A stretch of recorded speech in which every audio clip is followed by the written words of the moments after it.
Welcome back to Hold the Phone YouTube. Here are our bets for Thursday, May 29th. The best bets. Luke, tell them the rundown of what's ahead. NBA playoffs, NHL playoffs. We're running out of time. We only got another series and change left. We got an MLB parlay, and for the first time on this show, we're going to hit you with a little tennis. We're going to Paris, a French Open parlay, but we're going to start with Pacers-Knicks. It's been the most exciting series in the playoffs. The Knicks playing for their lives, Game 5 back at the Garden.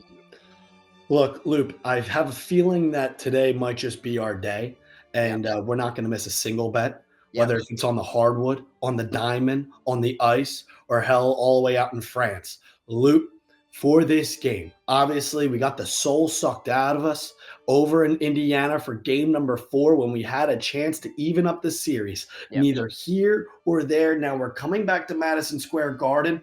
It feels like the Knicks are dead. Yes. Dead. However, 4.5 points is staring at me for the New York Knicks as favorites. Yeah, I mean, I could see a Knicks fan talking themselves into the fact that if they had just won game 1, it'd be 2-2. Yeah. But then again, they came back in game 3. The Pacers do look like the better team. They also seem to make every goddamn shot. And Tyrese Haliburton, I mean, time to put some respect on the guy's name. He's unbelievable. He's incredible. He's incredible. When I don't even have any more words to say, because at this point, anything I try to do or say to back up the New York Knicks, I sound like a fool.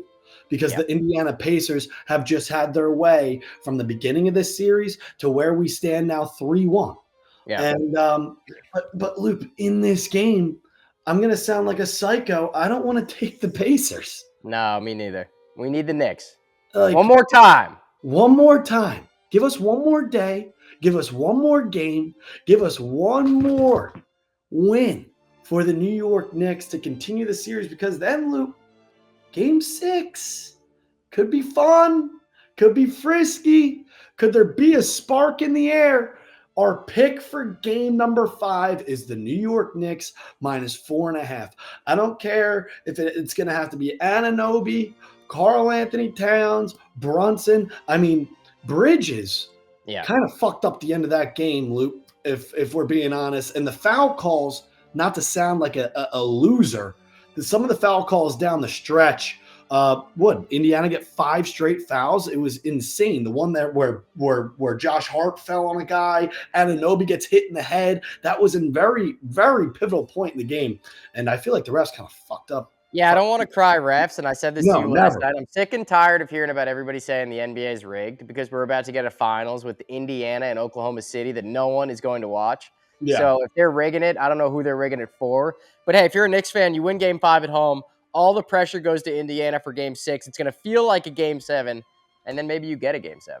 And Luke, people are saying, oh, I love this finals. Thunder are electric, best team in the NBA, best team in the regular season. Indiana, very similar team. They're awesome. Knicks are boring. It's like, but then when you think about some of the other stars around the league and some of the other teams like Jokic in Denver, or LA with LeBron and Luka, Golden State with Jimmy Butler and Steph Curry, there were so many other options. Yeah. Even with the Celtics or the Knicks, and we're getting Indiana.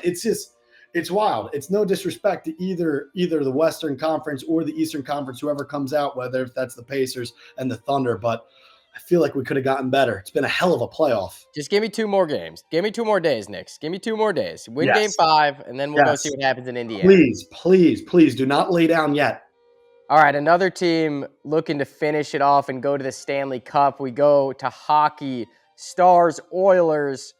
The Stars, I mean, they're 1/3 period in game 1 away from getting swept. Other than that third period in game 1 where they scored 6 goals, it's 16-2 Oilers. Look, we've been on the right side of this series. We've been on the right side of the ice once more, Luke. Yeah. The Oilers, game 4, they got us right in Edmonton and in game 3. Yeah. And now we travel back to Dallas for game number 5, Luke.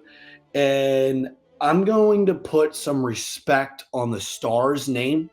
I haven't had much respect for the Hurricanes in the other series with riding the Panthers. I didn't have a lot of respect for the Leafs when they were going against the Stars, or for the Knights when the Oilers were going against the Knights. But in this series, I feel that the Stars are better than being, put to bed 4-1. Yeah. They're a better hockey team than that. Yeah. We saw that with the Caps. We saw other series get ended on the road. I believe that the Stars are better than that, especially at home. If this was up in Edmonton, similar to that game number 5 when they were up in Winnipeg and lost and then had to come home and close it out game 6, the Dallas Stars are a good enough team and are better than getting closed out at home to end the series. And that's why in this game, I do like the Stars. Yeah, I mean, it seems like we're taking two teams with very similar situations. Short favorites at home, down 3-1, trying to force a game 6. Where game 6, their back's really going to be against the wall, but let's get there. Yeah, let's just get there. And these are two teams who are good enough to do it. And, before the series, a lot of people were taking the Stars over the Oilers, the Knicks over the Pacers. And now here we are 3-1 at home. Just get us to game 6. It's more money. It's more fun. As a fan, we fucking need it. All right, now we go to the Diamond, where you're going to be boots on the ground at Citizens Bank Park. We got a little two-teamer for you here. What do we got? Look, Luke, as of an hour ago, I would have switched this because the game tonight got delayed, postponed to tomorrow. So if it were up to me, this would be Phillies money line. And that's what we're going to do. That's what I'm going to do. It's what I have to do. However, we didn't know that game was going to get postponed when we were, filling out all this stuff. So for leg number 1, we're rolling with Zach Wheeler against Chris Sale with the Philadelphia Phillies money line, game number 2, the 6:45 game. Game 2 Phillies money line. Game 2 Phillies money line for leg number 1. And Luke, leg number 2, we head out to the Pacific Northwest, out in Seattle, where we're kind of getting frisky, Luke. Yeah. And it's for the sake of a two-legger in the NL East, an NL East two-legger on a Thursday. Mackenzie Gore going against Mr. Hancock, who was bagging groceries last week. We like the Washington Nationals on the money line. Gore this season, 3.4 ERA, 93 Ks in 62 innings. I've loved the stuff coming out of Mackenzie Gore. Little two-leg NL East parlay. A lot of people are going to be closing out their parlays on a Thursday night with the first place AL West Mariners. And we're going to stare down the barrel of taking the Nationals late night. So we get the job done first with Zach Wheeler, and then get the job done second with Mackenzie Gore, two of the best pitchers in the NL East. And that's a two-legger on a Thursday. Yeah, I think those two get you around plus 260 odds. You throw the Phillies in there for both games of the doubleheader, you're probably looking at plus 450, plus 500. Okay, and I know, just real quick, it's not on the rundown, but I'm going to take both Nerfies in Philadelphia. Both Nerfies in Philadelphia. You're scaring me. It's going to be a hell of a day. All right. Now we go to Paris. The first time ever we go to Europe on this show. French Open, second round. I'm going to run you through a little three-teamer. Cook. Leg number 1, Frenchman Hugo Humbert playing Jacob Fearnley. Fearnley played Wawrinka in the first round, who's on his last legs. Humbert, home soil, 4-1 in slams this year. Only lost to Zverev. He's going to be a favorite.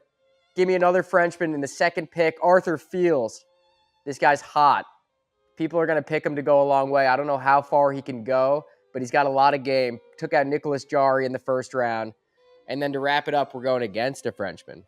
Frenchman, then we fade a Frenchman. We're fading Gael Monfils. Won a 5-setter in the first round. I think he left it all on the field. Jack Draper going to be too much. 3 legs. It should get you around plus 165 once you throw in the BetMGM 20% odds boost. Start your morning in France with a 3-teamer. Wow. I don't even know if I could pronounce half the guys' names you just said. Humbert, Fields, Draper. Come on. So 2 Frenchmen, and we're fading a Frenchman. Yep. On a scale of 1 to 10, lock. 10. How do we feel about this? 10. 10. Can't miss. Cash it now. Can't miss French Open parlay. And if you're betting the French Open, go to BetMGM. Like I said, 20% boost on parlays, straight bets, whatever you want.